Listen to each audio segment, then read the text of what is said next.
ഈ home cleanse start ചെയ്യാനായിട്ടുള്ള ഒരു സാഹചര്യം എങ്ങനെയായിരുന്നു? ഹോം ക്ലെൻസ് അല്ല, ആദ്യം ഞാൻ ഗവൺമെൻറ് സപ്ലയറാണ്. അപ്പോൾ നമ്മൾ 10 വർഷം മുമ്പ് ട്രിവാൻഡ്രത്ത് വരുന്നത് ഗവൺമെൻറ് സപ്ലയറായിട്ടാണ്. അത് ശേഷം സർക്കാരിൽ നിന്നൊക്കെ പേയ്മെൻറ്റ് കിട്ടാനൊക്കെ ബുദ്ധിമുട്ട് വന്ന് കേസും കാര്യങ്ങളൊക്കെ ആയിട്ട് അങ്ങനെ പോകുന്നതുകൊണ്ട് നമ്മൾ പതുക്കെ ഒരു വേറെ എന്തെങ്കിലും ബിസിനസ് കൂടി സ്റ്റാർട്ട് ചെയ്യണം, പാരലായിട്ട് നമ്മൾ തുടങ്ങണം എന്നുള്ള രീതിയിലാണ് നമ്മൾ മൊബൈൽ കാർ വാഷിംഗ് സ്റ്റാർട്ട് ചെയ്യുന്നത്. അപ്പോൾ 500 രൂപയിൽ വൈകിട്ട് കിട്ടുമല്ലോ എന്നുള്ളൊരു പ്രതീക്ഷയിലാണ് നമ്മളത് തുടങ്ങുന്നത്. പിന്നെ അത് നല്ല റെസ്പോൺസ് ആയിരുന്നു. ആ ടൈം വെച്ച് നമ്മൾ വളരെ അഡ്വാൻസ്ഡ് ആയിട്ടുള്ളൊരു ടെക്നോളജിയും കൂടിയാണ്. പിന്നെ അത് വൈകാതെ തന്നെ നമ്മൾ ഡീപ്പ് ക്ലീനിങ് സ്റ്റാർട്ട് ചെയ്തു. ഡീപ്പ് ക്ലീനിങ് കഴിഞ്ഞ് കുറച്ച് കഴിഞ്ഞപ്പോഴേക്കും നമ്മൾ ഹോസ്പിറ്റാലിറ്റി മാനേജ്മെൻറ്റും ഹൗസ് കീപ്പിങ്ങും നമ്മൾ സ്റ്റാർട്ട് ചെയ്തു. അങ്ങനെയാണ് ഇതിലേക്ക് സത്യമാണ് വരുന്നത്.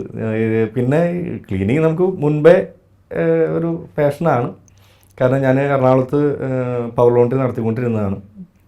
അത് കഴിഞ്ഞ് അതിൽ കുറേ ബാധ്യതകളും കാര്യങ്ങളൊക്കെ വന്ന് ഇത്തിരി പ്രശ്നങ്ങൾ വന്നപ്പോൾ പിന്നെ നമ്മളത് ഹാൻഡ് ഓവർ ചെയ്ത് നമ്മൾ ഗവൺമെൻറ് സപ്ലയറായിട്ട് ഞാൻ പിന്നെ ട്രിവാൻഡ്രത്തേക്ക് വരികയായിരുന്നു. കാരണം എറണാകുളത്താണ് നമ്മൾ സ്റ്റാർട്ട് ചെയ്തെങ്കിലും അതിൻ്റെ ഒരു എല്ലാ ഗവൺമെൻറ് ഡിപ്പാർട്ട്മെൻറ്റിൻ്റെയും ഡയറക്ടറേറ്റ് വരുന്നത് കൂടുതലും ട്രിവാൻഡ്രമാണ്. പിന്നെ ഡിസിഷൻ മേക്കേഴ്സ് വരുന്നത് ട്രിവാൻഡ്രമാണ്. അങ്ങനെ വന്നിട്ട് ആ ഒരു കാരണത്താലാണ് ശരിക്കും തിരുവനന്തപുരം വരാനും കാരണം. പിന്നെ ഇവിടെ അങ്ങ് ആയി.